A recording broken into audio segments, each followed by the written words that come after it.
Much of the perceived decline of America can be attributed to the decline of what enabled its ascendancy, manufacturing. On this week's episode, I'm joined by Alex, an industrial engineer, to survey the history of American manufacturing and its resonance in the American political landscape. The history of manufacturing in America begins with the same industry as the Industrial Revolution in Britain, textiles. We will examine domestic apparel production in particular, with a deep dive into American apparel and Los Angeles apparel towards the later half of the episode. So thank you for joining me today. Yeah, thanks for having me. Yeah. So I kind of knew you'd be a good guest for this episode because I knew that you're an industrial engineer, but I didn't realize that you work in manufacturing quite as much as you do. Yep. And so industrial engineering is also called process engineering or manufacturing engineering explicitly. But a lot today of industrial engineers go into healthcare, logistics, and a number of different industries, especially with kind of tech sector and supply chain being such a big deal. But manufacturing is really the basis of industrial as a discipline, and its roots come from assembly line and production line work, like some of the projects I get to work on. I work for a firm downtown, so I don't work for a specific manufacturer, but I've got to go in a bunch of different facilities. I've got to travel to food production, is one of my favorites. It's where I spent the most time on any one project, was a frozen pizza plant. It's one of the largest food manufacturing operations in the world. So what you're doing, like you're helping to design the factories in a way, right? Yep. So my group specifically works more on the warehousing and material movement side. So whether that's getting raw materials to a production line or an assembly line, or on the back end, once it's a finished good, getting it onto the truck and out to the actual consumer or the retailer. So I get to see a little bit of everything, but then I work with the people who do the actual machines, the assembly parts, packaging, dyes, in food, all of the processes you do in the kitchen at an industrial scale. So mixing, baking, frying. The guy who sits behind me at work is a frying expert. So it's fun to see people who are kind of subject matter experts in all these little individual pieces. Yeah. And you're not just like some random industrial engineer. You happen to be a Silent Generation listener. I met you in a really interesting way because we were both at like a Strong Towns meetup, the urbanist organization, because you're also an urbanist. But you heard my voice and then you're like, wait, I know who you are. Yeah, that was fun. I went over to say hi to Keith. Yeah. And you were talking with him. And Car Free Keith, for those that don't know. He's like the urbanist YouTuber. He's one of the bigger urbanist YouTubers in Chicago. Yeah, his stuff's really good. I enjoyed watching his last videos on the South Shore line. Yeah, the new extension. It's good to see we're still doing rail projects.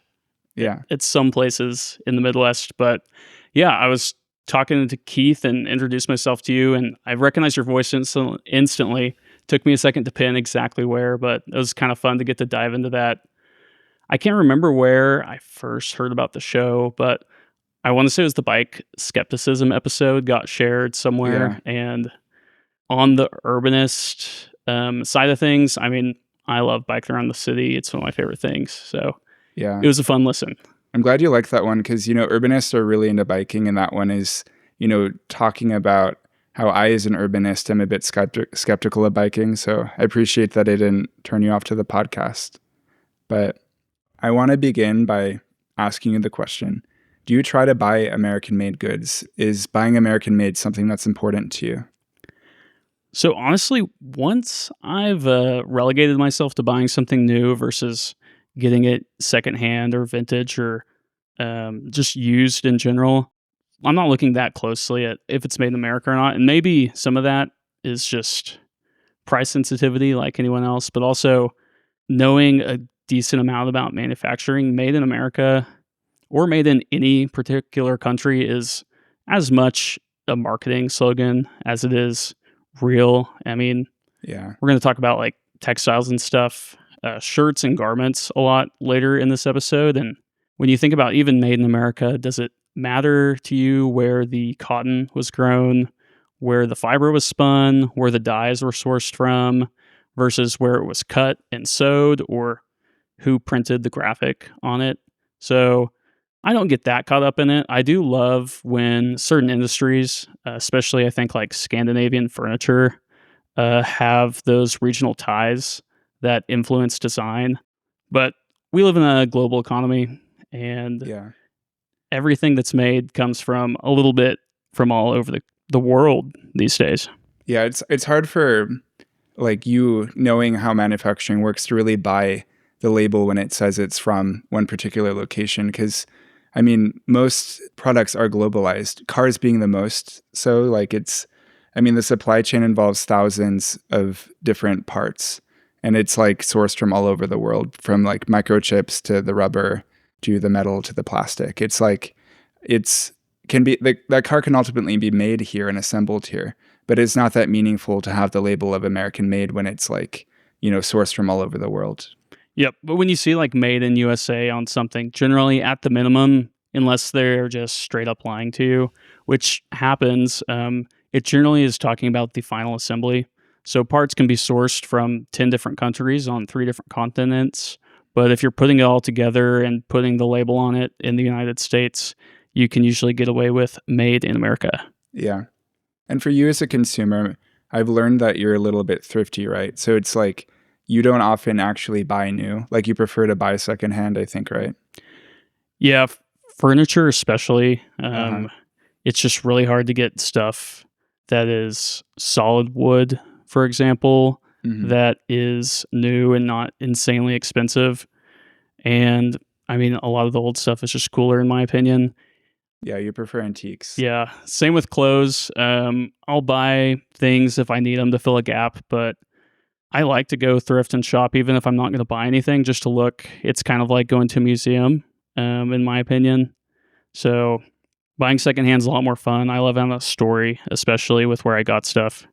Yeah, for me, I'm a little bit more inclined to buy new. I mean, I do buy some things secondhand, but it's really the big purchases where I start to look for products that are American made, because it's like I only need to buy a mattress or a couch, every couple of years. And when those occasions come around, that's when I'm like, okay, what companies actually produce here? It used to be more important to me, I think, to buy American made, because I was an American Apparel employee. That was my first job out of high school. And I was really proud of that. And saying that brand, the clothing was American made, it was a bit of like an ad hoc justification, for the clothes being made by this pervy CEO and for the clothes being kind of overpriced, because they were made very ethically. The workers were treated pretty well, as we'll talk about in the later section on that company. But now I do still try to buy American made when I can, but it's kind of from a different angle. It's kind of with national defense, because we've seen with, COVID, and now recently with the war in Iran, like it's not great if, our supply chains are globalized to the degree that there are really important products that we just cannot manufacture here when we need them. So that's like a reason that I try to shop more American made. Yeah, and you see that a lot in more heavy industry things than small consumer goods, but it's definitely, there's always the justification to keep things around even when they're less economical from a risk mitigation standpoint. Also, quality of goods, varies a lot from country to country, but if you're spending in your own city or your own state, there's the velocity of the dollar aspect. Your money is going to be reinvested more into your own community, which you don't see. The benefits are very diffuse, but it's a big deal. It makes a big difference. Yeah. No, buying American made, it's a type of ethical consumption. And there are many reasons that you can be inspired to buy American made. You can be patriotic. You can want to support your local community, like you just said, or, you care about national defense, like I just mentioned. And ethical consumption, I think it's something that has been kind of lost in terms of generational importance. Like American made products, they definitely still have a market. But like, have you noticed that younger generations, they kind of have eschewed that sort of like personal responsibility when they're purchasing goods? I think it varies a lot from person to person. I know like the amount of things my like little cousins or my sister buy from fast fashion or like Temu is really mind-boggling to me. But on the same side, especially if you are spending time with people who are very politically engaged. They're kind of playing whack-a-mole with who they will and won't buy from. Unfortunately, small and large corporation owners generally have problematic views on something, so you're bound to find something you don't agree with them on. Whether or not you make that the basis of where you purchase is Yeah. usually both, a luxury at times, and at times it's a really easy choice to make.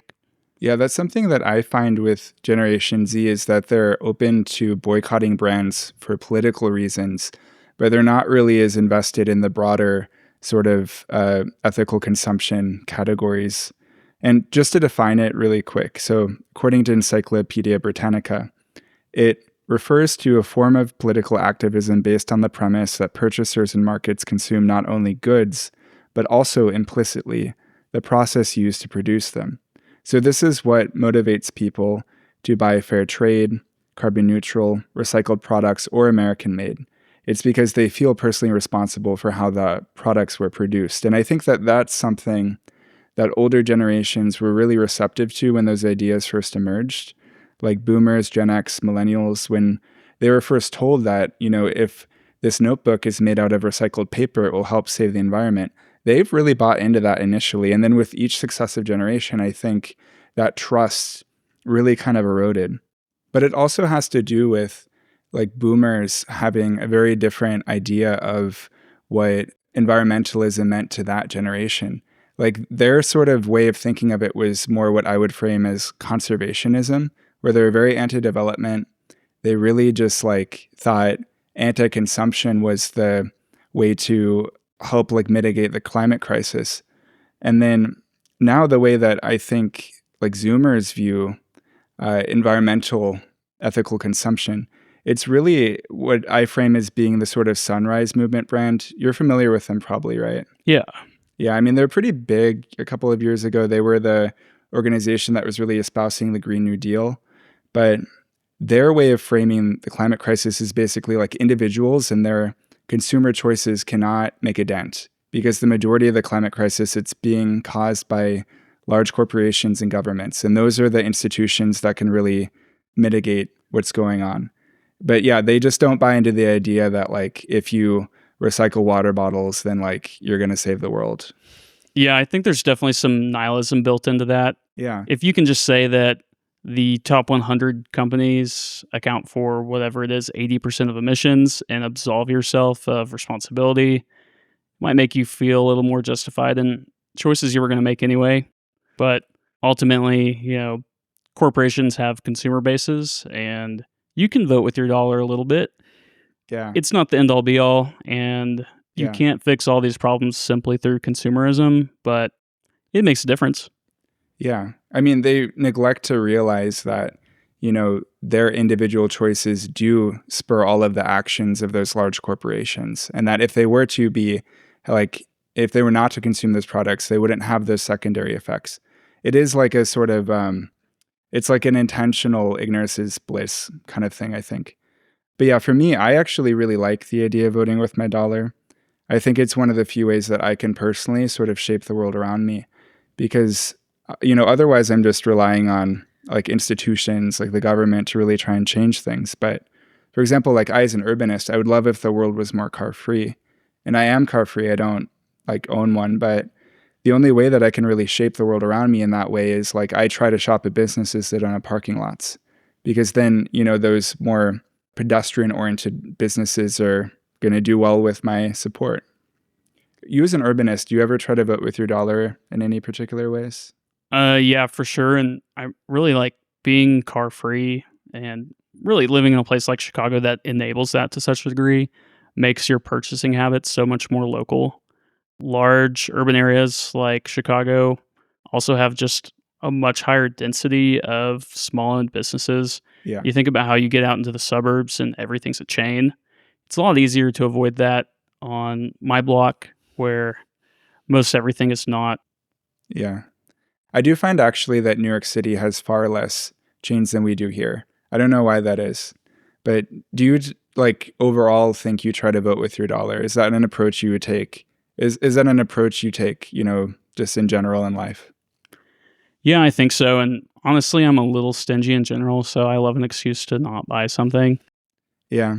I think that's a good trait to have. I mean, a lot of the sort of aims of ethical consumption, they can be solved through anti-consumption, particularly with, just the climate. But if other, sort of types of ethical consumption like American made, fair trade, paying like workers living wages, those aren't going to be solved through like you not participating in the economy. So it really depends on what like you're trying to effectuate in the world, like what kind of change you're trying to see. Yeah, and I mean, if you can start with buying secondhand or used, in my opinion, it's just way more interesting beyond being, the nicest, most eco friendly new product is still worse than reusing something that someone already has, Yeah. getting the most out of what you've already kind of invested in. I think, especially on the eco consumerism side, people feel much better about telling themselves they can buy their way out of environmental problems that are mostly about overconsumption. So if you buy a reusable water bottle, you still have to use it a couple hundred times, depending on what it is, to net out above a plastic water bottle. So if you're replacing it every year, you're not really making a difference. But I Yeah. do I do like having less trash on that side of things. Just plastic bags. I love the bag tax just because I'm tired of picking up scrap plastic bags on my sidewalk. Yeah. And then one final point I just want to make in regards to ethical consumption and American manufacturing is that American made used to be kind of a left wing thing because there was an anti globalization movement in politics. It culminated with the 1999 Seattle WTO protests where 40,000 protesters clashed with police. And Naomi Klein, I mean, her early work was on that topic. And now it's like completely shifted. I mean, it's really viewed as a right wing position because, like, Rust Belt voters and the what used to be the blue wall shifted and they're all blue collar. But it's interesting how much it's changed. I mean, I think that you can still be interested in buying American made for left wing reasons, but it's really not framed that way usually. Yeah, and living in a city, being an urbanist, kind of forces your hand a little bit on some of those things because you just have less space to acquire items. I know if I lived in a bigger house, I'd probably have a lot more secondhand furniture, Mm-hmm. impulse buys off of Facebook Marketplace, but I just don't have the space for it. And if I have to buy, a new shirt or something, I'm usually getting rid of something else in my closet to make room for it at this point. So Yeah. it makes you be a little more intentional about your purchases and maybe prioritize quality over quantity. Yeah. But now we can move on to the history of American manufacturing. This is where you're really going to shine, based off of your field of work. So where would you like to start out? So I love manufacturing history just in general, as well as, my professional background. Since we're focused on the US, we can kind of skim through the 1700s and most of the early 1800s. Mm-hmm. The United States started out primarily agrarian. Most people were farmers of some sort, and you had craft work for tools and things like that. Really, the first industrial revolution was more of a Europe-centric thing. Things like the Bessemer process that allowed for the steel that let us build all the skyscrapers were inventions primarily in Europe, and some of that trickled over into the United States, but it really ramped up a lot more towards the late 1700s. Yeah. I mean, upon the start of the American Revolution, it was actually a big concern that they couldn't produce needed goods here, like particularly textiles. They actually sent Benjamin Franklin to talk to the King of France to try to get textiles for Americans. And then actually, the American Congress, the first law they ever passed was related to tariffs. It was the Tariff Act of 1789 because they were trying to spur domestic textile production. But it wasn't super easy because Britain didn't want to share their technology for creating textiles. It was like, there were these mills with trade secrets. So they actually sent over kind of a spy, Samuel Slater. He's this American industrialist who's really famous for having gone to Britain. And he memorized the designs for textile machines just by memory. And I mean, he probably wrote them down later, but it's not like there were cameras. And he came back to the US, and then that's what sort of spurred the Industrial Revolution here. I mean, as you said, we didn't really have quite the same level of industrial activity, but it's interesting that, you know, our industrial and manufacturing history, it starts with textiles in just the same way as Britain. Yeah, you definitely see clothes as a really entry-level manufacturing environment in any number of countries as they're going through a development cycle. And you've already got the materials. Really, the cotton gin was one of the first U.S. inventions that had a dramatic global impact on manufacturing. It was Eli Whitney, and it was mid to late 1700s. It was just a mechanized tool to filter out seeds from cotton, but it increased productivity and really set the ball rolling on the South becoming a big enough economic factor to later cause the Civil War.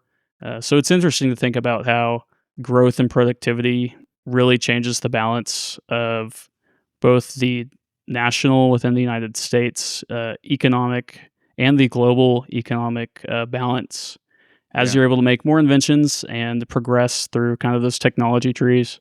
Yeah.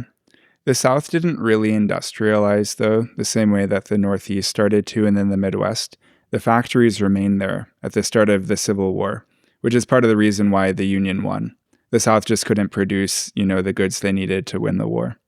Yep. And so Whitney, who was really popularized by this invention, ended up with a contract. So this is, you know, post-Revolutionary War, just like there is today. There's all this worry about having domestic industry, and he got a government contract for rifle making and kind of drug his feet on it. But the main concept he was trying to sell were interchangeable parts, which, you know, something we take extremely for granted today. But the whole idea that I build 10 stocks and I build 10 barrels and I build 10 of whatever else, and then I can pick any of them from a bucket and put them together to make a finished product was more of a novel idea. There was way less standardization. So the muskets that the Revolutionary War was fought with, those were as much of a craft item as they were something that were manufactured. You might have followed a similar items plan, but you were making something for yourself and the parts were very unique to that item. Yeah. I mean, back in the 1700s and 1800s, the cost of materials was more than labor. So people could make everything from scratch and have it be this like work of craftsmanship. But yeah, what Eli Whitney realized was that you could interchange parts, but actually that demonstration he did for Congress with the muskets was fake. I learned this from an interesting article that it was later proven that Whitney's demonstration was a fake and that he had marked the parts beforehand and that they were not actually exactly interchangeable. Still, Whitney received credit for what Jefferson claimed was the dawn of the machine age. So yeah, it was kind of a fake demonstration, but it still had a big impact. Yeah, it's funny to think that one of the major milestones in industrialization was Eli Whitney making something up. Yeah. And then kind of having to make it real afterwards because he faked it. Mm-hmm. And this concept of interchangeable parts, was that kind of a prelude to Ford's assembly line? Yep. So interchangeable parts and then machine tools, which are just stationary machines meant to do a specific task versus, you know, your hammer and your screwdriver or hand tools. Those were the two things that kind of combined to make the assembly line, which we'll talk a lot about Fordism and the auto industry later. But yeah, that was the start of it. And next we can move on to the 1800s. So for the 1800s, the U.S. is a lot more involved in some of the big milestones here. Electrification and the growth of the steel industry and just being able to produce finer metals, metals with different material uses, were a big deal in creating things that led to further standardization and further industrialization. Yeah. On electrification, that was really important because there technically was power that could be used for manufacturing prior to electricity, with both windmills and water mills. Windmills could be placed anywhere, but they were reliant on the wind, which wasn't a constant source of energy. The water mills did supply a constant source of energy, but they could only be placed along rivers or waterways. So both had downsides. And I've heard this observation before that really all civilizations peaked without the use of fossil fuels. Like, ancient Rome, the ancient Egyptians, ancient Maya. There's only so much you can accomplish when you're relying on the manpower and animal power of beasts. Like the fossil fuel energy that was unlocked, with electricity, that's what enabled modernity. Yeah. So even today, when manufacturing locations are chosen on a global level, the big inputs are what does labor cost? How hard is it for me to get my inputs there? And what does the energy cost? So you'll see even heavy processes like aluminum manufacturing is really common in Nordic countries because they have extremely cheap power. Hydropower. It's very power hungry processes to make aluminum. Mm-hmm. Yeah. That used to be a monopoly here in the United States with Pittsburgh. But yeah, the steel industry, that one, you've already mentioned the Bessemer process. That enabled steel to be mass produced because it removed the impurities. It could technically be made before the Bessemer process, but it was like not that great of a metal compared to iron, which was the much more popular metal during the 1800s and before. And steel, that enabled the rise of rail. Yep. So the rail industry, which was, especially in the US, just an explosion of ease of travel for goods and people. Talk about, can you get your inputs there as one of the big three things? It's really not that much of a factor now because of how global logistics is. But back in the 1700s, 1800s, the rail network was, especially if you weren't near a navigable waterway like a river or an ocean, the rail network was a total game changer and predates most roads besides, essentially dirt trails. So being able to move products like that from place to place, both on the input side and the market side, being able to get things to a larger consumer base were kind of these prerequisites for making things in large quantities like we see in bulk industrial processes. Yeah. Rail was really important because prior to rail, the cost of shipping by land was exponentially more expensive than shipping by water.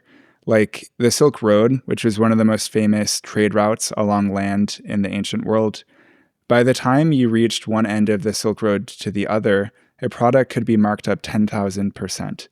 And rail, it enabled the cost of shipping by land to only be about 4 to 7 times more expensive than what you could achieve by sea. And that really changed things. I mean, not only on the macro level with making places that weren't connected to water be economically viable, but also the edges of town. Suburbs started to expand. So on the micro level, it also changed how much land could be considered valuable. Yep. And so as you start to see things scale like this, and there's so much greater of an opening of usable space, usable land, and access to different people, we really set the stage for industrialization. Frederick Taylor, who is kind of the forefather of scientific management, which are the essential principles that developed into process and industrial engineering. Up until now, most craft and work knowledge was master and apprentice, and thinking about how to organize those things and organize them as full processes with multiple inputs was not really something people thought about. You had one person and his assistants that would make a finished product from front to end, but organizing it into different sub-processes, tracking how that's done is really a novel concept at this point in time. Yeah. Is scientific management still something that people do? I mean, I try to look into it, but it's pretty foreign to me as yes, I do actually kind of manage people at the library, but I'm not in business. So is this something that people still do? Yeah, I don't think it's really called that anymore, but the fundamentals here underpin all sorts of HR, labor management, and just general line work, anything with human inputs as a process. Some of the kind of foundations of scientific management have built that into what it is today. But it's one of those things, again, that's really taken for granted, and anyone with a basic education kind of picks up on these things along the way. Yeah, it's probably just considered common sense now. It's ubiquitous. And another sort of interesting thing to emerge is like, as manufacturing really kicked off in the United States, is this concept of alienation from product of labor. Yeah, it's interesting that, this is like a Marxian school of thought on the further you get away from being the kind of sole creator of something, the more alienated you become from the process. It's wild that this was kind of pinned as an issue in the mid 1800s because industrialization is just only going to explode from here. And the manufacturing your job is just going to get so much more abstract as someone working in manufacturing. So it's interesting to me that it was something kind of viewed as a problem really before it could get up to scale. Yeah, because this was before line work, where factory work got even more monotonous. It was also before electricity was even more widespread. So it's like the daylight hours where you could work were limited. And yeah, the working conditions probably weren't as bad in the 1840s as they got more towards the turn of the 20th century. But are you a Marxist? Or how did you know about this? I would not label myself a Marxist, but I really love, especially the progressive era as a period of time. So we're going to talk about a couple points in popular culture, like The Jungle, which is a Chicago-based book, or some of the Steinbeck writing from this time as unionism is growing, industrialization is growing rapidly. It's just such a fascinating time to me. So I've sat with a lot of these topics and kind of done my own research on things. Even if you weren't a communist or a Marxist, they're so fundamental to the thinkings at this time, especially as immigrant labor is coming to the United States in droves later on, bringing their ideas with them, as a lot of these barons would have it. There's definitely a tug and pull between socialist tendencies, especially from more communist bloc era countries, and the tug and pull of that sentiment in the United States. Yeah, I can see how, the ideas of Marx, they still proliferated outside of Marxism. I use the terms objective, subjective all the time. And when I was thinking about this concept, the alienation of product from labor, it made me think about, too, another thing that sort of alienates workers is there's this psychological effect me and Joseph talked about on the Men in Uniform episode. It's called de-individuation. And that's when basically you don't feel responsibility for your own actions. That's what happened with the Stanford prison experiment. And it can happen for different reasons, like if you're in a crowd. But it can also happen when you put on a uniform. And so workplaces, you do get alienated from work, and you get alienated from yourself. And working in factories, the decline of American manufacturing, it's an issue, but it also, these work environments have never been fun. No, absolutely not. And so reducing your amount of expression even more to not just be what you work on all day, but what you look like when you come in really does a ton to take away from independence. And like we've talked about, really the first part of this episode was very consumerist focused, and clothes are a huge way to perform self-expression. So uniforms, be it at work or in schools, tamp down on that a lot. Have you had a job where you wore a uniform? Oh yeah, several. I had a lot of jobs in college. I had 7 in undergrad. And I generated 14 years of work experience in 4 years. So there were a couple that I did. I worked at a grocery store a little bit. I did not like that. There's actually this really funny picture of me when I worked there where I kind of alluded to this on the pod, but I'm kind of friends with Lori Lightfoot. She's a family friend. But one time she saw me there in my uniform, and then she was like, "Oh, can I take a picture with you?" Because I'm friends with her. And then she sent the picture to my sister. But there's a picture of me in that uniform with Lori. Man, Lightfoot. That's a rare Lori. I'd love to have my hands on that. Yeah, I don't know. Maybe I can get coerced into posting that on Discord. But we'll see. Should be a episode art one day. We'll see. Yeah. So we're kind of working our way, easing our way into the second industrial revolution and the progressive era, which, like I said, is really the 1890s up until World War I.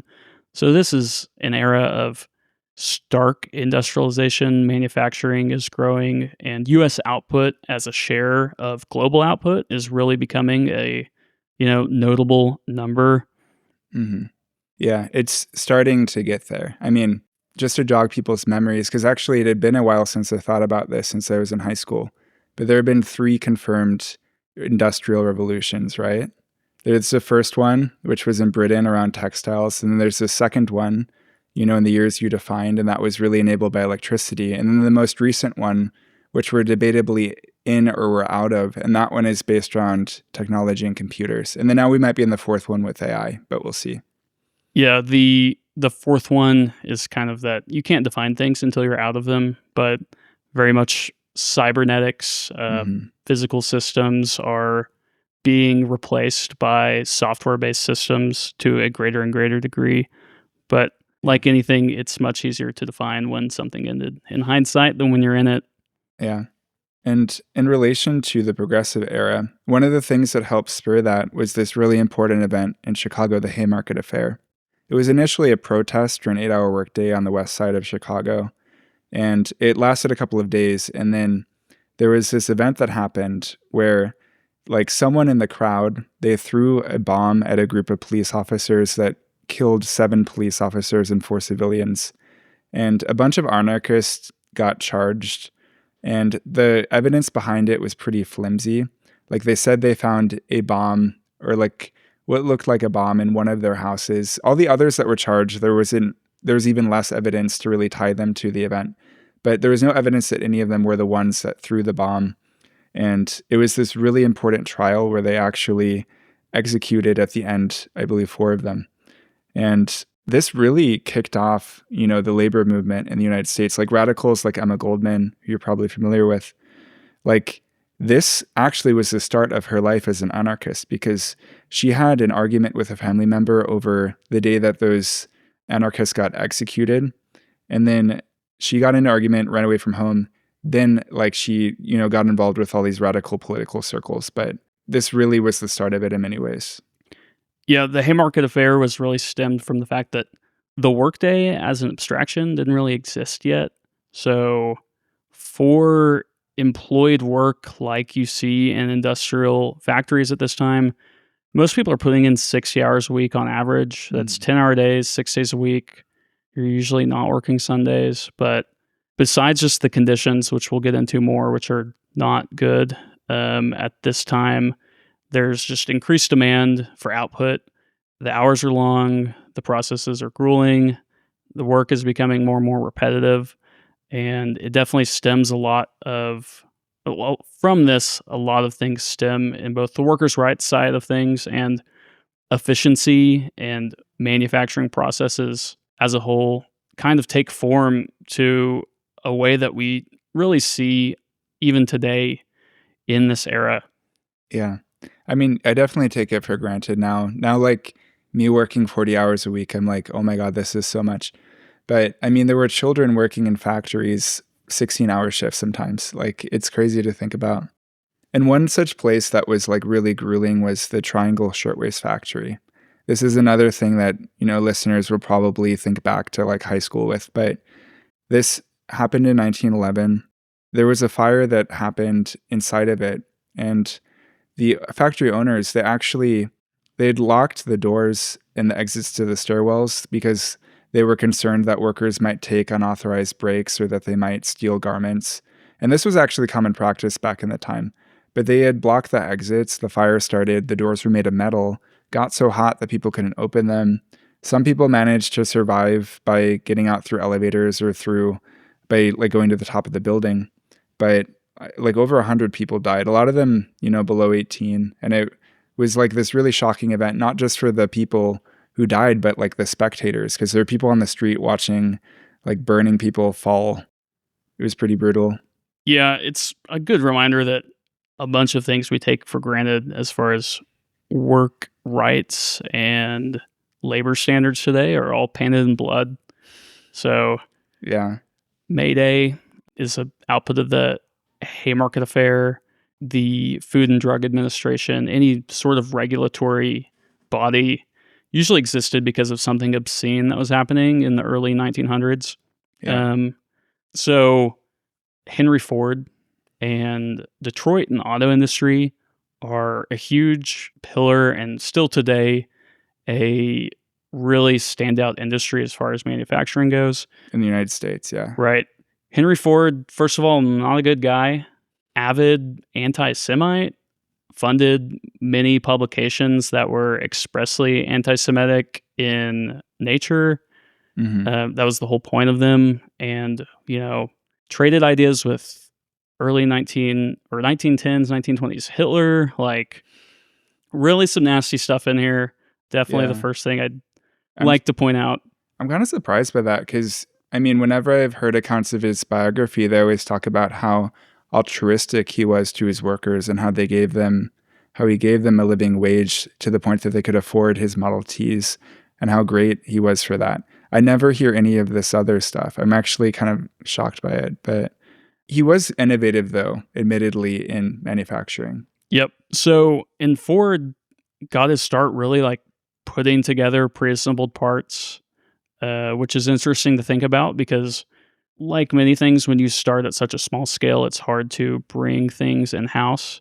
Really, it was, I think, Dodge parts that the Ford company was assembling, but they built a new facility in Highland Park, which is a first-ring suburb of Detroit, and modeled everything around the Model T Ford, the assembly line, and the idea that we keep a conveyor belt going essentially down the middle of this facility at a set speed, and we bucket and organize work around people finishing products just in time to add them to the vehicle.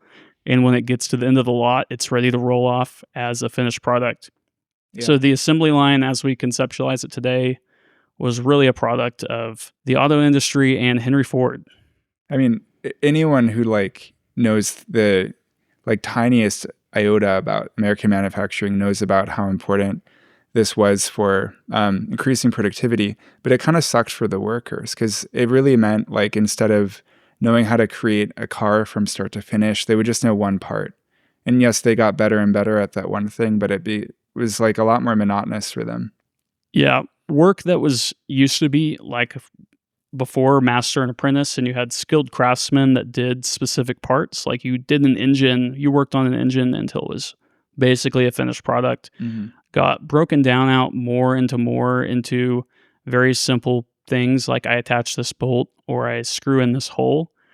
Then machine tools made it to where I don't really do the thing myself, but I tend to a machine that does it for me. One of the big things it enabled for them was to wrest control of production away from, the institutional knowledge that came with master and apprentice craftsmanship, and utilize more and more immigrant labor. Yeah. People who they could barely even speak English with. That was actually, in the early Ford days, a big thing for supervisors was being bilingual so that you could talk to, be it German or Eastern European immigrants who were working on the line who barely spoke English. Yeah. And with scientific management, it seemed like that was also sort of a way for managers to wrest some of that knowledge out of the hands of workers too. Yeah. The Ford Institution had essentially a network of spies in it as well. Henry Ford was extremely anti-union. He paid people a lot of money to rat out and kind of separate before things could get organized workers who were more conscious of these ideas and keep them separated. But also, as this work became more alienating, like we talked about, they had problems keeping things staffed. And once you build the perfect assembly line where everything has to arrive right on time, it becomes more fragile too. If a couple people don't show up or if one spot on the line isn't doing its job, you bring everything to a halt. That makes sense. Which really pushed them to find ways to keep people around. And this is where maybe kind of the better aspects of such a tight labor market at this time and such a strong demand for this product create was what's called the $5 day, which was a large sum of money for immigrant workers at that point in time. Yeah. So I probably could have assumed that Ford wasn't as altruistic as his biographies paint him to be, but it was mostly just so that they'd show up to work. Yep. The amount of pay that workers would be getting, the lowest level workers, if they met both the at the job and outside of the job requirements that Henry Ford kind of put in place. Yeah. But it was a lot of money. And they also went from a 9-hour day to an 8-hour day. At this point in time, they really were trying to foster an environment that kept people employed so that they weren't having to pay money for turnover and retraining and retooling and just expecting people to show up. Yeah. And that was a big deal. Like jobs like this and industries like this in the progressive era, you would just work for a few months. You have some money saved up and you kind of hit your breaking point, and then you just don't show up for a week. Take a couple weeks to yourself, do whatever, and then you go get a job at the plant down the street. And this is what Ford was trying to get away from. They wanted to develop that disciplined workforce, and the $5 day was a vehicle to do that. Interesting. Any other things you want to say about Ford? Well, he when we get into the $5 day, it wasn't as simple as you show up and that's your wage. Beyond meeting your quotas at work, they would essentially go interview you and interview your family and your neighbors outside of work, which is extremely bizarre. Even at the time, there was a ton of backlash to this, but that sounds like Red Scare behavior. Yeah, absolutely. He wanted to make sure if he was paying you all this money that you were, quote unquote, doing things the right way. Americanization is a big deal to a lot of these folks, and they have high shares of immigrant labor. So Ford was doing crazy stuff like sending them to basically Americanization education camp after work. And there's actually, you can find pictures when you graduated from the Americanization class, you would go get in a giant melting pot with your cohort. Are you serious? Yeah, Wow. It's pretty wild. And you had to, even if, you were ideologically opposed to this as an immigrant worker, you basically had to play along or you wouldn't get half of your wages when the $5 day first started. So the home life stuff too was really paternalistic intentions to varying degrees of sincerity versus kind of a noble savage view of immigrant workers, like making sure that you live in what's up to their standards of a neighborhood and keeping a nice house. And then there's some things that are, honestly laudatory, like if you have a wife and kids, are you providing for them? Thrift was a big deal. He wanted to make sure you were saving money. They opened their own bank. Yeah. The Ford, machine at this point did so many things that really are insane to think about today. Yeah. It sounds like his sort of nosiness with the lives of his workers. It was from a more secular angle than I kind of suspect. It doesn't sound like he was really trying to like make them meet some sort of like a Christian standard or anything.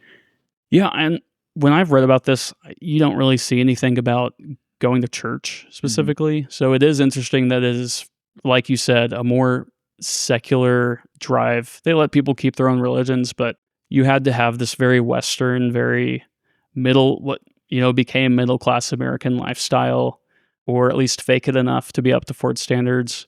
You couldn't be living in a tenement house and going to drink after work every single night, or you wouldn't get your special extra money. Yeah. And so during this period, 1890s and 1920s, unionization really kicks off. And the history of unions, it's closely tied to manufacturing because factories can be really dangerous work environments. And one of the simplest things that unions are able to negotiate for workers is safer working conditions. It's something I talked about in the unions episode with Joseph. And it's basically why, union jobs are so disproportionately blue collar. And it's also the American public that kind of thinks that union jobs need to have this element of danger in order to be, quote unquote, valid. Like even Republicans, they'll paint steelworkers and auto workers as worthy members of their coalition, despite being on average largely anti-union.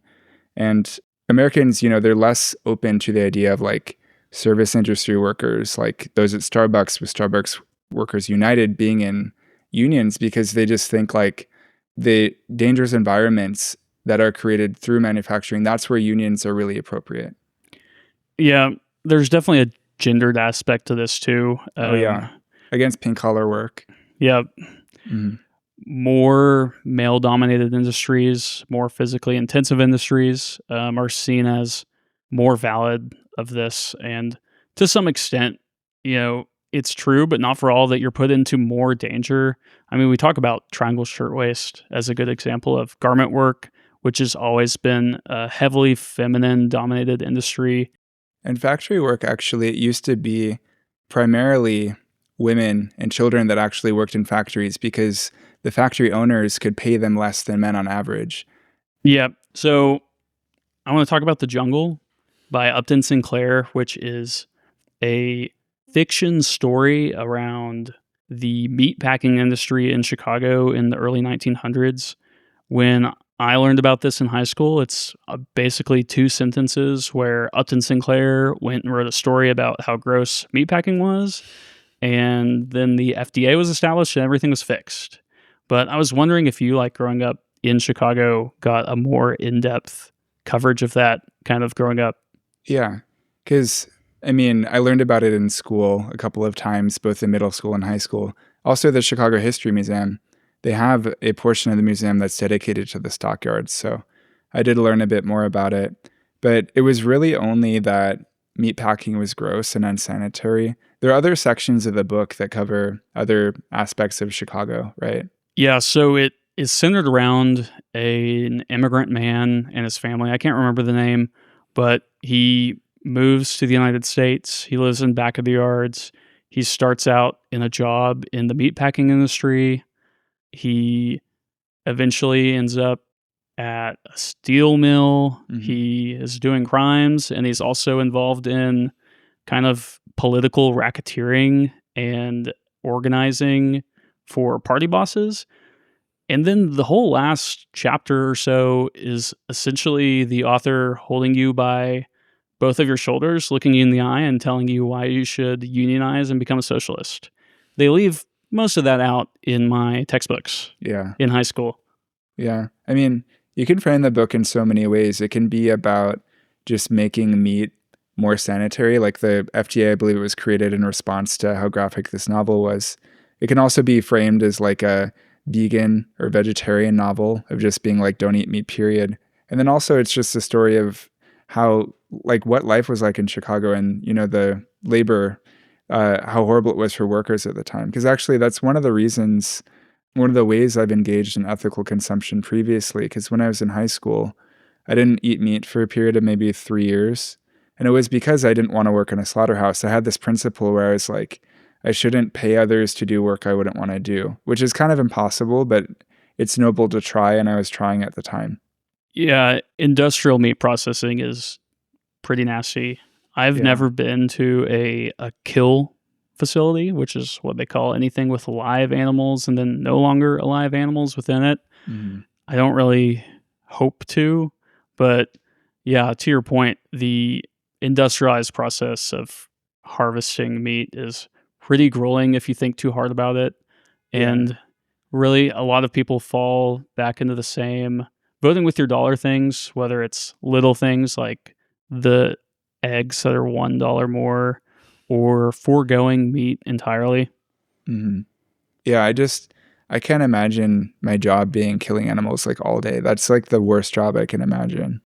The smell is, I've heard bad things. Yeah. So as World War I kind of comes into focus, or the Great War as it was called at the time, the U.S. is not directly involved, but manufacturing becomes, the level of scarcity grows as European industry gets reallocated to wartime economy stuff. It really ups the demand in the United States and creates an avenue for people in the Americas to increase their outputs to fill the gap there, whether it's direct contributions to military or domestic product that's not happening. A lot of the unionization efforts really get sidelined for a little bit on both sides. Not totally, but to an extent. And then especially as you transition into World War II. With the Great Depression. Yes. Yeah. I can imagine it was harder to organize when everyone was so destitute. Yep. It not being a time of growth was really just bad for all involved. Yeah. But that makes a lot of sense about how sort of like American manufacturing, it started to really get grow more and more with World War One, and then it started to peak with like the end of World War Two, because like all of Europe was largely decimated by World War Two, and our factories were still operational, so like we were like expanding in our industrial capability even more so than during World War Two. Yep. The post-war years are where manufacturing really becomes central to the American worker. Mm-hmm. At its peak in kind of the 50s and 60s, you get over 30% of workers in the United States working in direct manufacturing industry. So 1 in 3 people, it's huge. It's part of your culture. It's also a very prosperous time for the United States. Rapid suburbanization, car ownership, sprawl, appliances. There's really limitless appetite for consumption relative to what it was like in the years leading up. Yeah. So you also see a lot of the trends come along here, of course, that are less favorable to urbanism, highway building, and rapid suburbanization. Yeah. Things sprawl out. Everyone has a lot more space. There's a lot more demand, but it's almost less interesting to talk about because of how good things are going. You start to see throughout the 60s new industries and new forms of mechanization pop up. Manufacturing as a whole just gets more advanced. There were really lessons learned from wartime economy, as well as extra capital allocation towards these sort of things that allowed manufacturing to boom in the 60s. Yeah. My understanding too, though, is that was sort of the beginning of offshoring was the 60s. That's when it started to happen a little bit. But yep. You start to see as things come back globally, and really like supply chains that are built overseas through wars become the groundwork for a lot of these things. The Vietnam War actually is a big deal for globalization. The U.S. kind of has this insatiable appetite for war, unfortunately, but part of that was moving things to Vietnam or to Southeast Asia. The Japanese occupation required port infrastructure to be built, the shipping container, and global logistics really become more standardized. Up until then, moving things off of boats was all break bulk, so you'd hand move items from the deck of a ship. It was extremely slow. Mm-hmm. It was extremely susceptible to theft. Dock workers were their own subculture, and port towns were their own subculture where, man, one of the dreams there, though, is how close people live to their jobs on those docks, less than a mile away, because you were walking to it. And that's another area where employment was very unstructured. If there was work, there was work, and if there wasn't, there wasn't. But these global supply lines really built the foundation for not just global consumers, but global producer bases, and allowed for industries to offshore some or all of their processes from the United States. Yeah, so at this point in the conversation, we're getting to the Rust Belt, we're getting to the decline, the perceived decline of American manufacturing.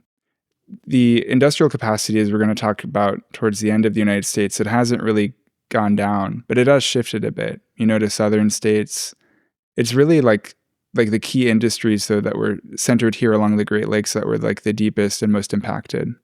Yeah, for sure. And a lot of that was running away from unionization as far as moving things south to more business-friendly states. Yeah, because the rates are so much lower. Like New York City, I believe, their union levels are like, or union participation, it's close to like 24%, I think.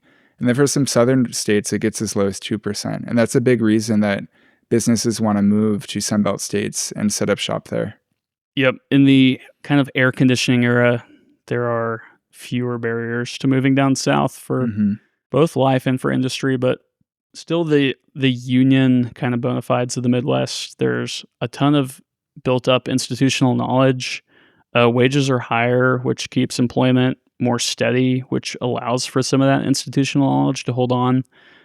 Wisconsin, Ohio, Michigan, Illinois, Indiana are all still just really densely populated with manufacturing work relative to the rest of the United States. But southern states like Atlanta and Alabama, Mississippi have caught up in big ways. Really, even today, it's the kind of the Mississippi River Basin is where most of the manufacturing is, less so on the coasts. I also feel like I hear about Arizona a fair amount too. Arizona's growing in all sorts of industries, but yeah, it's always so interesting though how like, you know, every place has its time in the sun, and then places that you think are like past their peak suddenly are like centers of commerce again, like with that. Yeah. But that institutional knowledge you mentioned that is, you know, helping keep manufacturing here in the Rust Belt in the Midwest a bit resilient. I learned about this kind of evil company, Hadrian Automation. They're like the AI manufacturing behemoth that's trying to emerge in the US. And they're basically trying to plug all that information from these like skilled workers that have decades of experience into AI so that AI can then kind of, you know, replace humans in that way. So they're trying to suck out that talent or that edge that we have here. Yeah, I mean, there's definitely an insatiable hunger for being able to do more things cheaper and cut more people out of it. But yeah, I'm skeptical of how fast or how smoothly that will go. Yeah. So Japan really grew, especially in the 70s, as an industrial output. And then kind of in the Reagan era, especially legislation and fiscal policy had negative effects on manufacturing because of the level of prosperity in the US and the strength of the dollar. Yeah. It makes goods comparatively so much more expensive at this time than if you can build them with cheaper labor elsewhere. And like we said, all these supply lines have been built globally that pave the way for especially the industries that are the least complex to move out of the United States and into smaller, more developing regions. Yeah, because offshoring, it began starting a bit in the 60s, but it really took off in the 80s. And that period from the 60s to 80s, that's when a lot of the offshoring that happened was in manufacturing. And then we've seen successive waves like those service sector jobs. Those started to then get offshored starting in the 90s. And then now, I mean, in the 2000s and 2010s, you're seeing like white collar PMC jobs start to be offshored when possible. So it's like offshoring, it's gone through different waves, and manufacturing was really the first to go. Yep. You definitely see a lot of initiatives to move even knowledge work overseas in ways that are maybe more difficult. The US is still, a leader in most areas of research and development, but manufacturing now is more limited to very high complexity industries. Aerospace is one that is extremely precise. You don't see a ton of airplane companies, and it's been much more resilient to offshoring. But components themselves, you still see most of that coming from overseas. There are only like 10 companies in the world that manufacture, I think, passenger aircraft. It's like a really low number. But yeah, one of the reasons that domestic manufacturing, it's centered a lot around the aerospace industry, it's because that's mandated by the federal government for defense purposes. They don't want us to not have the supply chains to be able to produce that in wartime. Yep. And it's the same thing with shipbuilding in the U.S. is really propped up by the Jones Act. Basically, if you're going to touch a U.S. port, you have to use a U.S. ship. Yeah. And areas like this are kind of protectionist. They add a lot of soft costs to everyone. The downsides are really diffuse, but the benefits to those specific industries are really tangible. And then really making it worth it or not to you depends on how much you value having those, internal knowledge sectors in the United States and those capabilities. Obviously, anything that touches on defense industry gets as much money and protectionism as it wants. Yeah, the Beltway gets anything it asks for. So as we kind of move into what I would call modern day, I'd start with Bill Clinton and NAFTA, the North American Free Trade Agreement. Yeah, which happened much later than I thought it did. It was passed in 1994. But it's been this political boogeyman literally since before I was born, because I was born in 95. But it seems like something that would have been passed by Reagan in the 80s. I mean, it's a pretty simple law. It just lowered barriers for trade between America, Canada, and Mexico. But it had a big impact. I mean, right after they passed this, like the apparel manufacturing industry in particular got really hard hit. 1.4 million jobs in apparel manufacturing and textiles, they moved from the United States to Mexico primarily. I mean, I doubt very many went to Canada, but between 1990 and 2019. Yeah, it's definitely been the point of conversation in politics for as long as I've been alive. And it's interesting how much of that is directly attributable to, the North American Free Trade Agreement versus things that were happening naturally. And really, NAFTA was the decision between it going totally overseas or staying in the North American continent.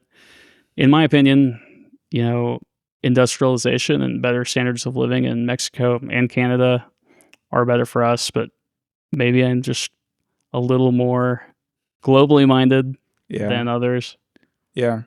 I mean, we're kind of uniquely positioned in that way where it's rare for there to be a economic differential between two countries, quite like the United States and Mexico, where they're neighbors, where like the cost of labor or the labor costs are just so much lower on one side of the border than the other. So it does make things cheaper here. But yeah, I mean, there's a reason why, we have lower trade barriers with those two countries than most others. It intuitively makes sense to most people that they treat their neighbors with a little bit more friendliness than they do just the entire world. But this law, Donald Trump, he did technically repeal it in 2020, but he repealed it with the USMCA, which was nearly identical. But he had to kind of placate his constituents by saying he got rid of NAFTA, even though he really didn't. Like, have you ever compared the two laws? Yeah, I mean, I think it's a not uncommon Trump play too. It's a political football. Yeah. I have been to one manufacturing site in Mexico, though. Mm-hmm. We stayed in the United States, drove to the border, and walked across it every day because getting over and across the border in a car is such a pain.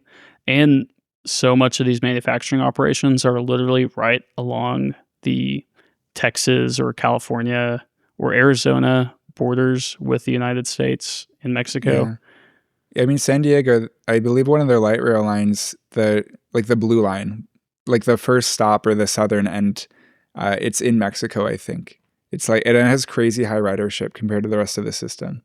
Yeah, it's crazy to actually spend time down there and realize how many people make the trip across the U.S.-Mexico border every day for work or school or personal reasons on a daily basis too. Yeah. And then robotics. So for modern manufacturing, these types of jobs, they can't really be replaced by AI necessarily. But robotics and telerobotics, that actually poses a bit of a threat. So telerobotics, that's when, someone remotely can control a piece of machinery from anywhere in the world. That's what people do with Waymos, where actually when the Waymo, the AI, isn't able to navigate the road properly, there are drivers in the Philippines that can remotely operate the machine. And we're a bit farther off from jobs getting eliminated by telerobotics than AI, but that's looming in the distance as well. Yeah, I actually, I spent a little time on a job where I essentially did the same thing that the Waymo drivers do, where I sat in a room and an automated system moved goods back and forth. And if it faulted out or ran into a situation it didn't understand, I would go troubleshoot it from the computer. Now, I was about 100 feet away in a control room, but if I couldn't figure it out, I'd call the maintenance team and send them out to do work. So, I don't know, it's a little bit different perspective than robots in public settings, but it does amaze me, having worked with some of these automation projects where we're setting up in very controlled environments movements using the same like LiDAR and camera technology, how much we've been able to do out in as uncontrolled environment as city streets. Yeah. I mean, that sounds like the type of job that could be done anywhere theoretically. And it doesn't fully illuminate the need for humans. It's really just threatening, the domestic manufacturing jobs. But yeah, and a lot of that is really one-to-one analogous to what we were talking about in the second industrial revolution, where instead of doing a job directly, people are moving out to supervising a machine that operates the task. And most of that knowledge work that used to go into creating pieces themselves go into designing the machines to make things at scale. yeah. So now we can finally talk about American Apparel. I want to talk about it as a case study in American manufacturing. So are you very familiar with the company? Have you ever worn their clothes? So I actually just donated the last piece of American Apparel, like original from probably their going out of business sale in the teens. Yeah. Like last week or maybe a month ago now. So I kind of wish I had held on to it for just a few more days if I'd realized this was going to be such a big topic for us. But I'm sure there's some pieces in my childhood bedroom closet. Yeah.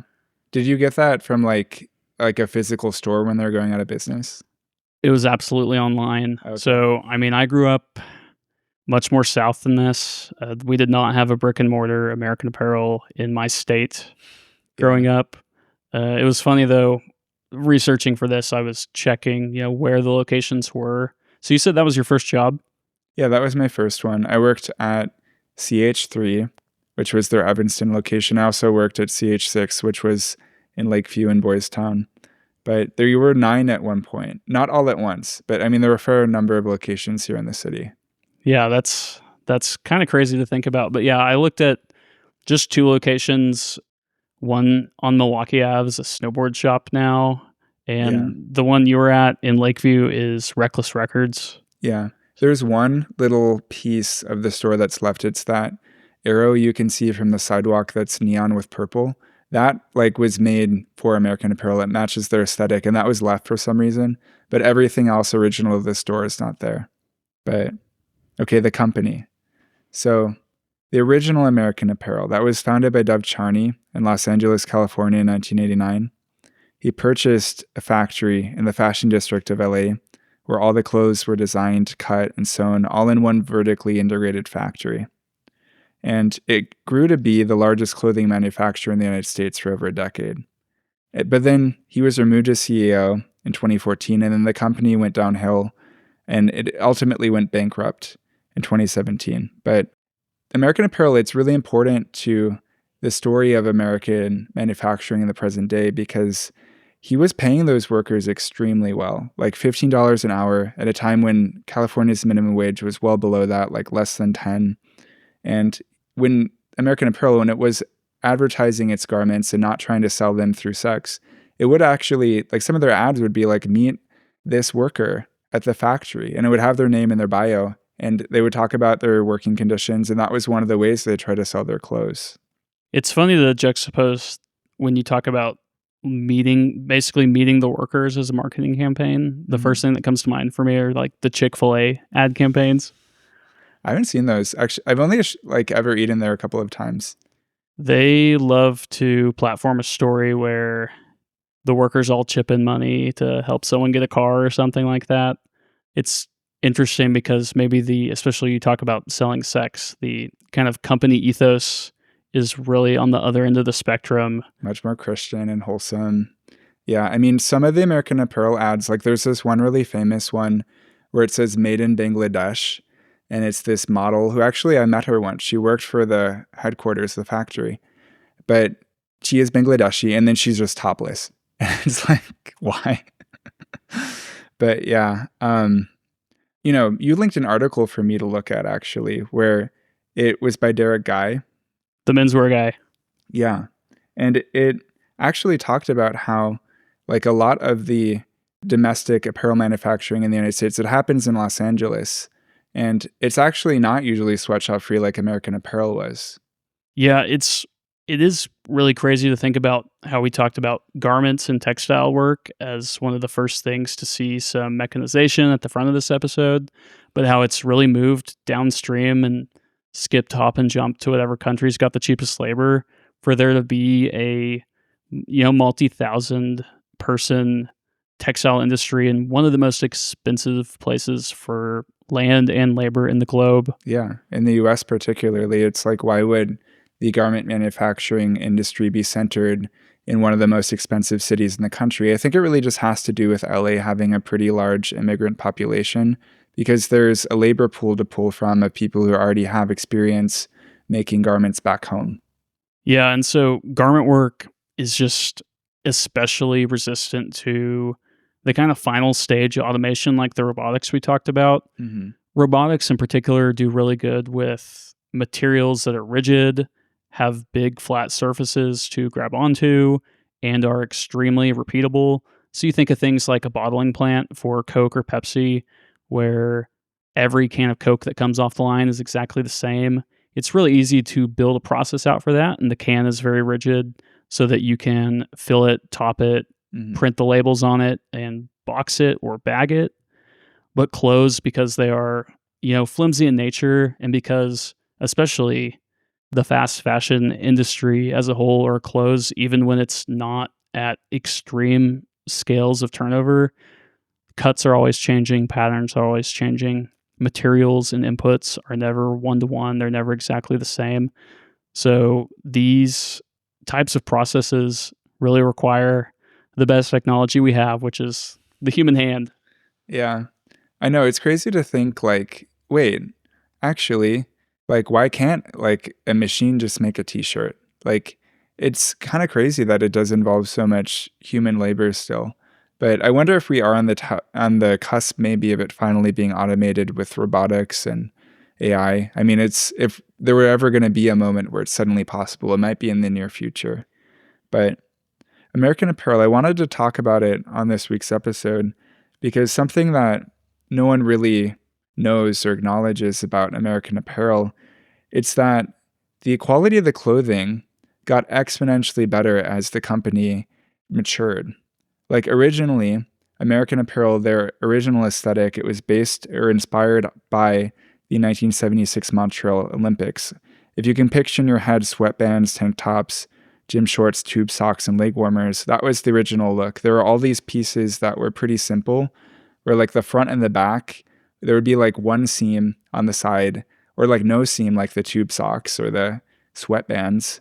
But it took a while for American Apparel to get to the point where they could start producing, say, jeans. Those launched in 2011, and then by 2014, they were producing salvage denim jeans, which are some of the highest quality. And those were really expensive. They were $140, which people would come in the store and actually kind of gasp because like they couldn't believe like jeans would be that much. But it took them a while to get to the point where they could like actually produce these higher quality goods that, modern like clothing brands in the United States, they say they can't reshore their manufacturing here because it's just going to be lower quality.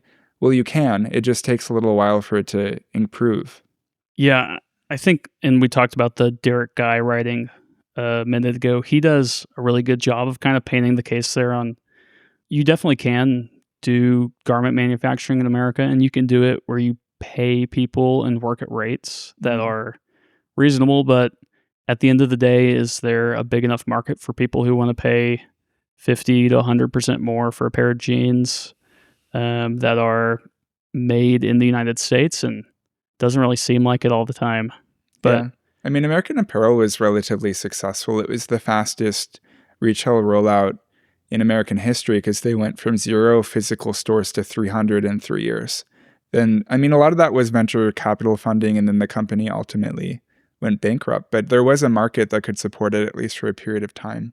Yeah, and I think the jeans especially are such an interesting case study within the case study because they got that operation up and running in 2014, and basically by the end of that decade, there was no scale selvage denim production in the United States at all. And again, it's more of a Japan thing now. Yeah, But we talked about that on Rockabilly's a little bit.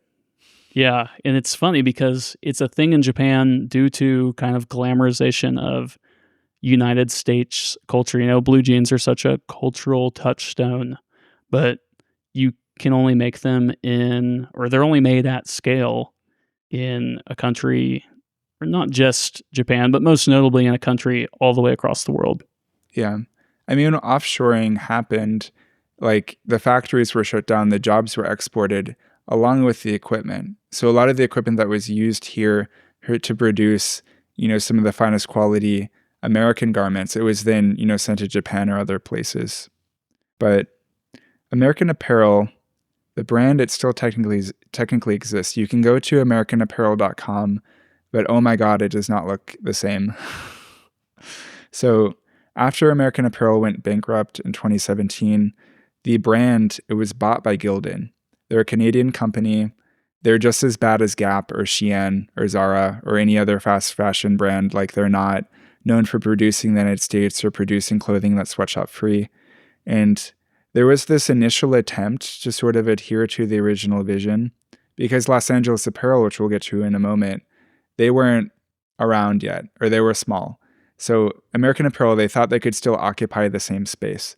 And so they released a Made in America capsule line, which was like 10 garments that were amongst the most popular, like the hoodies, the baseball tees, the tricolored tees. And you could choose to have them made by like the usual companies that Gildan contracted in Honduras, or you could have them made for about $10 more in the United States. And they originally had that option, but now it's completely gone. Like, if you go on the website, there's a sustainability section that's incredibly vague. There's no clear justification for like why American Apparel is more sustainable than any other clothing brand. And it's just not trying to do it at all. Yeah. So I opened the website for the first time just now, and there's a band across the top really big that says it's a link to the Amazon site for American Apparel. Yeah. They try to sell through there as well. To me right now, the look they're going for, it just looks really Gen Z to me. Because one thing that American Apparel, the look of the models originally, they wouldn't really wear jewelry. Like, you could wear like a necklace that they sold, but they didn't even really like earrings. Like, it was a really unadorned look. And now it's like even the men are wearing like bling in these American Apparel, or these faux American Apparel images that Gildan is producing.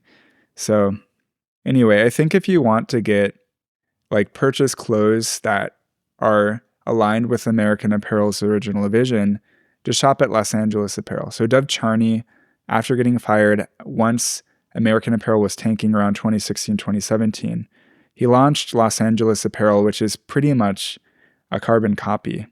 He set up shop in a new factory. He started making clothes again in Los Angeles. It's a bit smaller scale. Like, they have, a much bigger online operation proportionally to their physical footprint than the original company did. Like, there are only 2 stores that you can actually physically go and buy Los Angeles Apparel clothes in. One is in the garment district, or the fashion district. And I actually went there the last time I was in LA, and it kind of brought me back because while I was there with my sister shopping for clothes, there was a woman experiencing psychosis shoplifting. But that really brought, because if you think about the type of person who goes and shoplifts, a crop top or like gold lame leggings, it's like what is compelling you to need to steal something that ridiculous? Like, why is that a priority? So anyway, it really brought me back. And where's the other location? Oh, it's in Soho, which I haven't been back to New York City in a while, but I want to check that out the next time I go. I've got a New York trip here in a few weeks, so I think this is going to move up pretty high on my to-do list. Yeah, you should go if you go to Soho. What was crazy to me is like the Los Angeles Apparel factory store in LA. It has the same smell as the original American Apparels did. I don't know how they achieved that.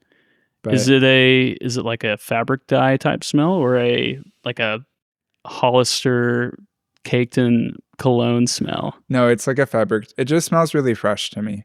But yeah, it's like nostalgic. But anyway, to round this out, so I will admit, Los Angeles Apparel is currently lower quality than the peak of American Apparel towards the end of the company's history, or the original brand. Like, for example, it's actually really easy to compare the two companies and their products because they have the exact same names and the exact same product codes. Like Dove, when he created Los Angeles Apparel, he was so petty that he was like, okay, I'm going to create another flex fleece zip up hoodie. And instead of calling it the F497, it's going to be the F97. So you can literally go between the two catalogs and compare what they have. But if you compare the original American Apparel hoodies to the new ones, they're not the same quality. Like the zipper is noticeably worse.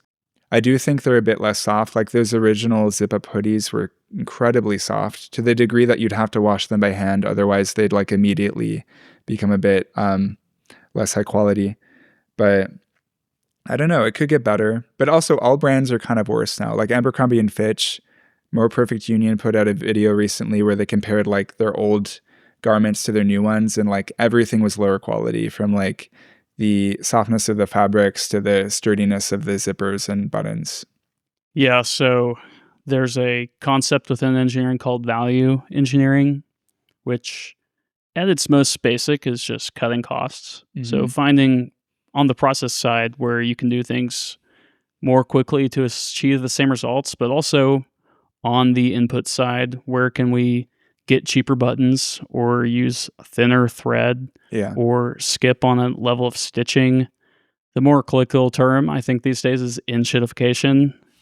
Just the constant march downward in product quality, even for higher end things. Like I would say the target audience or kind of target aesthetic for LA Apparel which is a more made in the US higher quality brand, are not immune to this march towards lower quality items and cheaper inputs. Yeah, because usually when an item is marketed as American made, the consumer's expectation is that it also meets certain barometers of quality. If you're going to be paying a little bit more, it also needs to be high quality. So yeah, I mean, I think Los Angeles Apparel, they're missing the mark there currently, but hopefully it is just like they need a while to get their manufacturing back up to par like the original company did, but it's hard to say. Do you have any favorite American-made companies? So I work with a lot of people who do consumer products like food and beverage and home goods things, which they're all kind of owned by a handful of conglomerates, but I'll walk by people's desks and they have Cheeto bags from they worked on the production line plant, or cat food, or like I said, pizzas was a huge project for me. And I don't eat a ton of, pre-made frozen pizza, but I love to talk about it. Yeah. And then as far as owning, like I've got my same Nalgene water bottle I've had since high school sitting here in front of me. Yeah. I like the design of it. It's very 2000s in this very particular way where it's like slightly alternative. I like the design of it a lot.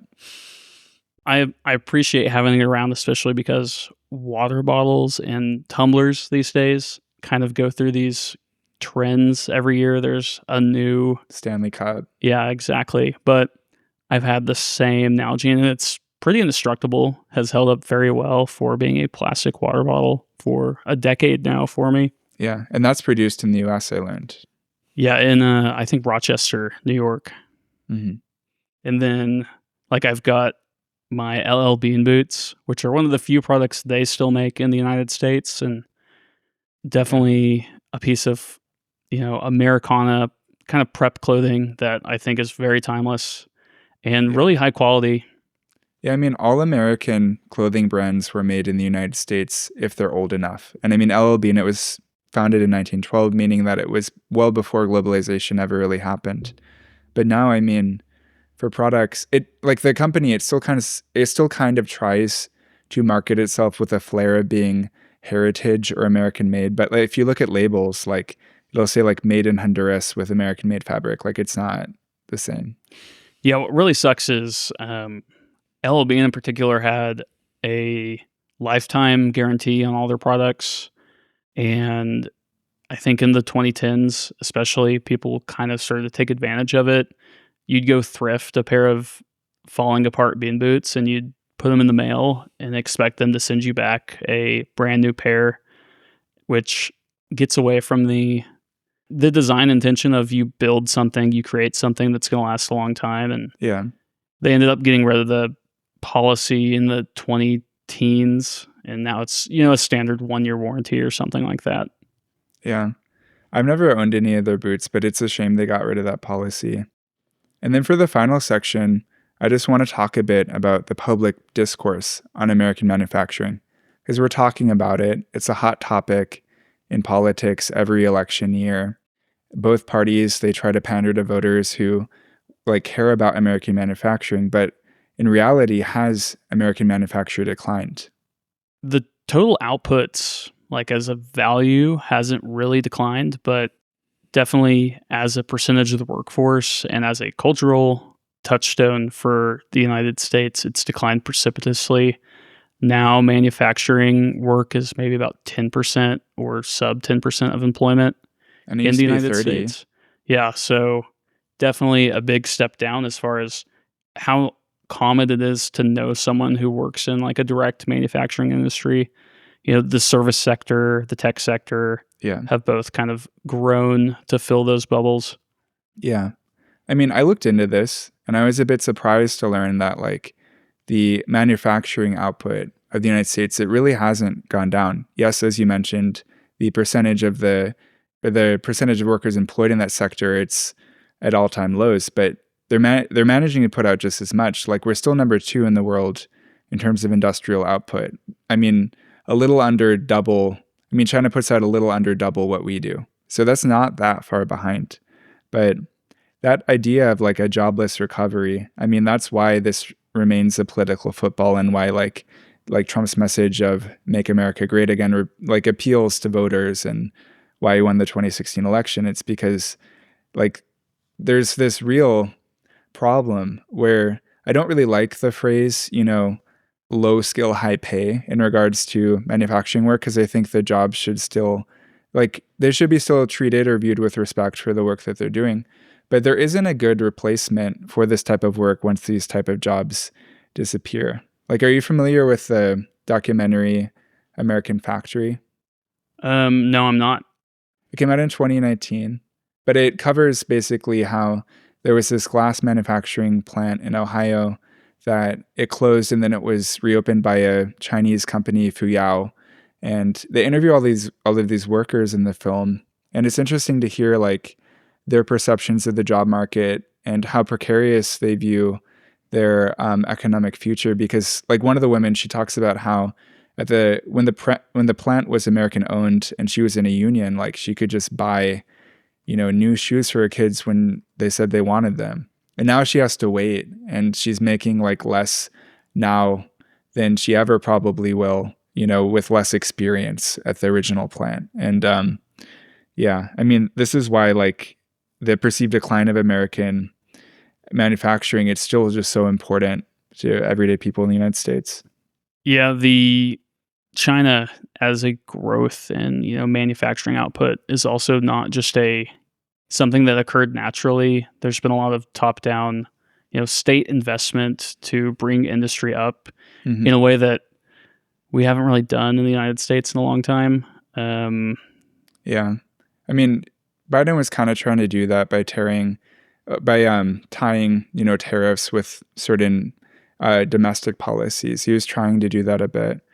But it's something that really demonstrates, though, this jobless recovery. You're familiar with Gary Works, probably, right? Oh, yeah. Steel plant, Northwest Indiana. Yeah. Very important. One of the largest U.S. steel plants. And I was surprised, I learned a few years ago that it still remains the largest steel plant, because Gary, Indiana, it's very economically depressed. I assume the steel plant shut down.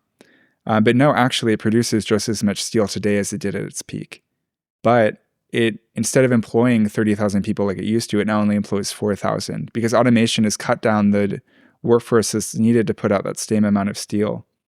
So, and I mean, it doesn't fully explain, why Gary is so economically depressed, because it's yes, okay, less people are getting jobs, but where in the world is this wealth going? If we're still putting out as much industrial input as we did, at the peak of the 50s, because we're at all-time highs more or less. It's like, where does it go? And I mean, it's probably just the 1% on Wall Street, but Yeah, it's definitely frustrating, especially precarity of manufacturing jobs, that most of the wealth created gets kind of hoovered up by the same few people. But the steel industry and also just global output is so much higher. It is an industry that benefits a lot from some of the U.S. protections, like Build America requirements for federal transportation projects. Has grabbed the ire of some people because we're doing projects like the Red Line extension in Chicago, and you have to buy U.S. manufactured steel to qualify for federal money, and there's some input cost increase. I don't know what the exact premium over it versus the industry or the global lowest provider, lowest bidder, but it's one of the ways that we use really indirect methods to prop up certain industries. And maybe the industries do need to be propped up, but it becomes, a boondoggle for transportation project costs or things like that, where we kind of open ourselves up to placing all the costs in very discrete locations. Yeah.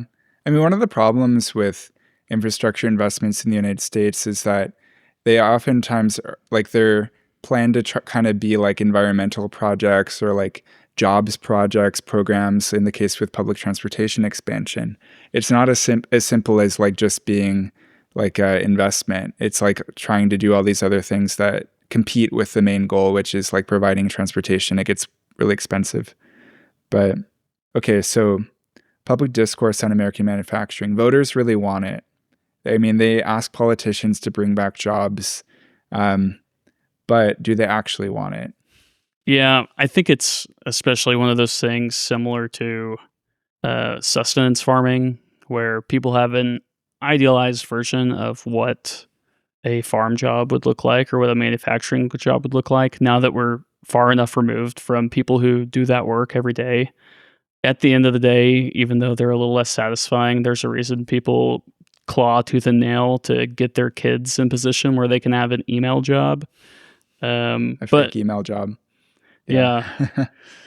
There is a lot to be said, though, still about being able to do work where you produce a physical output. Even when there's some alienation, it's satisfying to see a finished product. That's why I love working, construction work, is because you actually get to see something come to fruition. Yeah. I mean, I know that for myself, I sometimes fantasize about working in a factory. I've considered it here and there. Like, my path to being a librarian wasn't fully straightforward. Have you ever like fantasized about like doing something more blue collar? Yeah, I mean, every time I go through like Bridgeport or some of the more industrial parts of the city, I think about how interesting it would be to work in one of those legacy operations, like the Vienna sausage factory. Of course, you think about the smell too long and it kind of goes away. But in general, especially like I love urban living, and manufacturing, because of the space required, is an inherently, suburban occupation these days, which is one reason why I'd be a little hesitant to go look for an actual manufacturing job, whether it was line work or doing the professional work I do, but for a company. Is I don't want to go out to like the far northwest suburbs to my plant every day because I don't have a car and I don't want to spend an hour each way in one. But there is something idyllic to me about the legacy kind of manufacturing operations in the southwest side of Chicago, or more the far south areas where there's still neighborhoods really close. Yeah. Yeah, like that chocolate factory used to have. You get near it and it would smell like chocolate. Yeah, the Blommer, right outside Loop. So I've got a coworker who they got to go do a project, and they walked from the office to that facility to do their site inspection. And I think about that a lot. Yeah. No, I mean, the ability to walk to a factory job, as much as I want to imagine a future where cities are these vibrant industrial hubs, like, I don't think we're going to get to a point, because like zoning originally, it was developed as like a way to get industry out of the city, or to like try to get it farther away from people lived. It's like, I just think inherently, like American manufacturing, it's going to be a not a urban thing, you know? Yeah, it's definitely the industry, and it's fun to romanticize it now, but that's part of the reason people wanted to get out to the suburbs is because we were throwing pig carcass into Bubbly Creek and it was catching on fire spontaneously, and like the heavy industry along the river made the thing disgusting, and we're only now starting to reclaim that space. Yeah. So yeah, not everything about American manufacturing is rosy, but it's been really fun talking about this with you. Do you have any final thoughts? I'm going to go buy something made in America. Cool. Hopefully it's from Los Angeles Apparel. Okay. Bye, everyone. Bye. Bye.